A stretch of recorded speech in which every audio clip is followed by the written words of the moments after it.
না, সাতটা মিলে কি দেন? 23.5 সাতটা মিলে নিয়ে দেন। সাদাটা স্টপ করে দেন যাকে বলেছে স্টপ করে শার্ট তো এটা না, এই শার্ট এটা না, এই শার্ট এটা না, শার্ট এটা না। তবে এই ছেলেগুলো কে ঢুকেছে?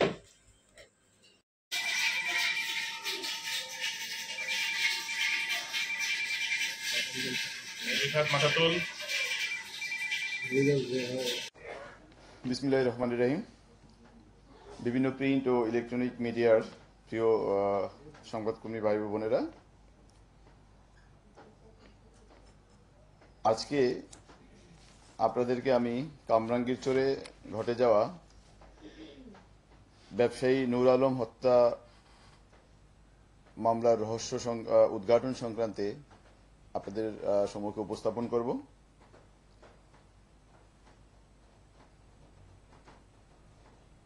এই ব্রিফিং পর্বে আমি মোহাম্মদ জসিমউদ্দিন, ডিসি লালবাগ উপস্থিত আছি। আমার ডান পাশে উপস্থিত আছেন সহকারী কমিশনার লালবাগ জুয়েল। এই ঘটনায় উদ্ঘাটনে যিনি ওতপ্রোতভাবে জড়িত ছিলেন এবং ওনার তত্ত্বাবধানে বলা যায় ওনার যে আভিযানিক দক্ষতা, সেই দক্ষতার কারণেই মামলাটা আমরা সহজে উদ্ঘাটন করতে সক্ষম হয়েছি।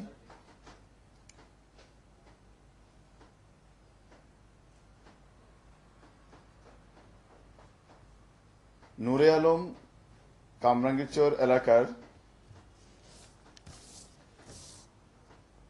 একজন কাপড় প্রিন্ট ব্যবসায়ী। ওনার ছোট্ট একটা কারখানা আছে কামরাঙ্গীরচর থানাধীন জারহাটি চৌরাস্তা এলাকায়।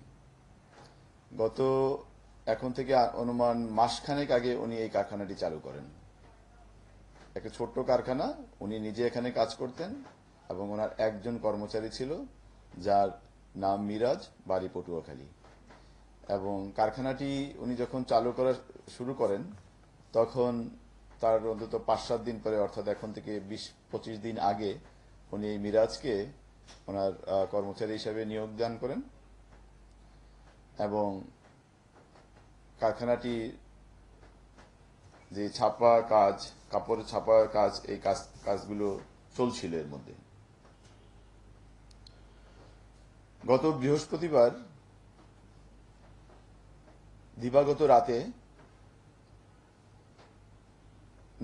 ব্যবসায়ী নূরে আলম কিন্তু ওই কারখানাতেই রাত্রি যাপন করতেন। ওনার ফ্যামিলি ময়মনসিংহে থাকতো, ওনার বাড়ি ময়মনসিংহে, উনি ওনার ফ্যামিলি ময়মনসিংহে থাকতেন এবং উনি এই কাজের সুবাদে কামরাঙ্গীরচর ওই ফ্যাক্টরিতেই রাত্রি যাপন করতেন এবং ওনার যে কর্মচারী মিরাজও এই কারখানাতেই ওনার সাথে রাত্রি যাপন করতেন। তো বৃহস্পতিবার দিবাগত রাতে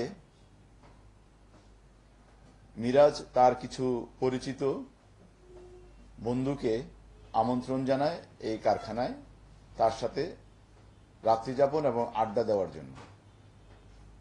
যেহেতু কারখানাটাতে কোনো আলাদা কোনো কক্ষ নেই এবং একটা বড় রুম পুরাটাই, ভিতরে শুধু একটা ওয়াশরুম আছে।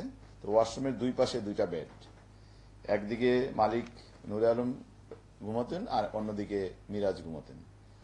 তো মিরাজ তার বন্ধুদেরকে ওখানে রাত্রে আমন্ত্রণ জানায় আড্ডা দেওয়ার জন্য এবং বন্ধুরা তার ডাকে সাড়া দিয়ে 3 জন বন্ধু, একজন শিপন, রিফাত এবং জিহাদ, এই 3 জন বন্ধু এবং পরিচিত, তারা পুরো পরিচিত, তারা এখানে আসে। তো নূর আলম যখন রাত্রে ঘুমিয়ে পড়েন তখন এই 4 জন পাশের বেডে তারা আড্ডা দিচ্ছিলেন এবং তারা তাস খেলছিলেন। তো তাদের কথাবার্তার প্রেক্ষিতে নূর আলমের ঘুম ভেঙে যায়। ঘুম ভেঙে যাওয়ার পরে নূর আলম জিজ্ঞেস করেন যে তার কর্মচারীকে, তোমরা কারা এবং তোমরা এখানে আড্ডা দিচ্ছ, তাস খেলছো কেন? এই নিয়ে মিরাজ এবং অন্য তার বন্ধু বা পরিচিতদের সাথে তার কথা কাটাকাটি এবং বাকবিতণ্ডা শুরু হয়। এক পর্যায়ে মিরাজের যে বন্ধুদের একজন জিহাদ আবার এখানে সম্পর্কে যে শিপন আছে, একজন শিপনের শ্যালক। তো জিহাদ পাশে থাকা একটি হাতুড়ি দিয়ে নূরে আলমের মাথায় আঘাত করে। আঘাত করলে সাথে সাথে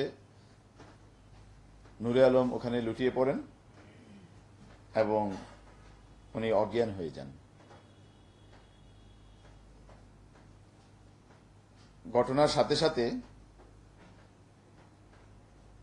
মিরাজ এবং দুঃখিত শিপন এবং তার শ্যালক জিহাদ ঘটনাস্থল ত্যাগ করেন। তখন মিরাজ এবং রিফাত ওখানে অবস্থান করেন এবং তারা পরীক্ষা নিরীক্ষা করে দেখেন যে ওনার শারীরিক অবস্থাটি তাদের মতো করে। তাদের পরীক্ষায় দেখা যায় লোকটা শ্বাস প্রশ্বাস বন্ধ হয়ে গেছে, অর্থাৎ উনি মারা গেছেন, এটা তাদের ভাষ্য অনুযায়ী। তখন মিরাজ এবং রিফাত নূরে আলমকে তাদের বেডের যে পার্শ্ববর্তী জায়গায় একটি ওয়াশরুম ছিল, টয়লেট ছিল, টয়লেটে টেনে নিয়ে যায়। টয়লেটে টেনে নিয়ে যেয়ে তার মুখে স্কচ টেপ দিয়ে বন্ধ করে দেয় এবং তার ভাষ্যমতে তখন সে মারা গেছে। তখন সে পুনরায় তার ওখান থেকে চলে যাওয়া শিপন এবং জিহাদকে ফোন করে যে তোমরা এই অবস্থা করে চলে গেলা, এখন আমি এটা নিয়ে কি করব। তখন মিরাজের ভাষ্য অনুযায়ী তারা বলে যে ঠিক আছে আমরা আসছি, তোমরা থাকো। তো তারা আসার 15-20 মিনিট বা আধা ঘন্টা সময় নেয়। এই সময়ের মধ্যে মিরাজ এবং রিফাত ওই রুমে দুইটা চাকু ছিল, গৃহস্থালিতে ব্যবহৃত হয় এরকম চাকু, সেই চাকু দ্বারা গলা কেটে ফেলে, তবে বিচ্ছিন্ন করেনি, তারা গলাটি কেটে ফেলেছে, অর্থাৎ জবাইয়ের মতো করে ফেলেছে। জবাইয়ের মতো করে সাথে সাথে তার কোমরের উপর অংশ থেকে পায়ের নিচ পর্যন্ত এই দুটি অংশে ওই ধারালো চাকু এবং হাতুড়ি দ্বারা আঘাত করে আলাদা করে ফেলে। এর মধ্যে ওরা দুজনও চলে আসে। আবার চলে এসে চারজনে মিলে ওই রুমে থাকা বিভিন্ন তোয়ালে, গামছা এবং পলিথিন এগুলো দিয়ে একটা প্যাকেটের মতো করে ফেলে। প্যাকেটের মতো করে ওই যে রুমে যে ছাপার কাজে ব্যবহৃত বড় টেবিলের মতো, ওই টেবিলের একটা কোনায় এক পাশে ঢালাইকৃত যে জায়গাটা আছে, হালকা ঢালাইকৃত, নিচে ইট, উপরে সিমেন্টের প্রলেপ দ্বারা এরকম ঢালাইকৃত একটা জায়গায় তারা একটা গর্ত খুঁড়ে ওখানে ওই লাশটাকে মাটি চাপা দেয় চারজন মিলে।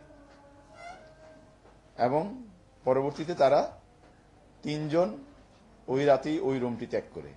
আর মিরাজ যেহেতু তার কর্মচারী ছিল, সে নিজেকে আড়াল করার জন্য অধিকতর বুদ্ধিমত্তার পরিচয় দিয়ে ওর ভাষায় যে আমাকে যাতে কেউ সন্দেহ করতে না পারে সে ওখানেই অবস্থান করে। এবং এই বিষয়ে আমরা যখন জিজ্ঞাসাবাদ করি সে বলে যে আমি যাতে ধরা না পড়ি এই জন্য আমি এই কাজটা করেছি, আমি পালিয়ে যাইনি, এবং আমাকে মালিক ছাড়া আর তার ফ্যামিলির সদস্যরা বা কেউই আমাকে চিনত না। এই ঘটনার পরপরই পরের দিন অর্থাৎ শনিবারে সন্ধ্যাবেলা থানায় আমাদেরকে মালিকের ওই নূরে আলমের আত্মীয় স্বজন থানায় আসে। এসে আমাদেরকে বিষয়টি ইনফর্ম করে যে আমাদের এই নামে একজন লোক নিখোঁজ বৃহস্পতিবার রাত্র থেকে। বৃহস্পতিবার রাতে সম্ভবত 11টার পর পর্যন্ত ফ্যামিলির সাথে তার যোগাযোগ ছিল এবং তার শুক্রবারে তার বাড়িতে যাওয়ার কথা ছিল, ময়মনসিংহে যাওয়ার কথা ছিল। তো মূলত ময়মনসিংহে না যাওয়াতে এবং ফোন বন্ধ পাওয়ার কারণে তারা আর তার সাথে যোগাযোগ করতে পারেনি। তো শনিবারে সন্ধ্যার পরে থানায় তার আত্মীয় স্বজন যোগাযোগ করে যে আমাদের আত্মীয় এই নাম, তাকে আমরা পাচ্ছি না, তার ফোন বন্ধ, সে বাড়িতে যাওয়ার কথা ছিল, সে নিখোঁজ, আমাদেরকে একটা অভিযোগ দেয়।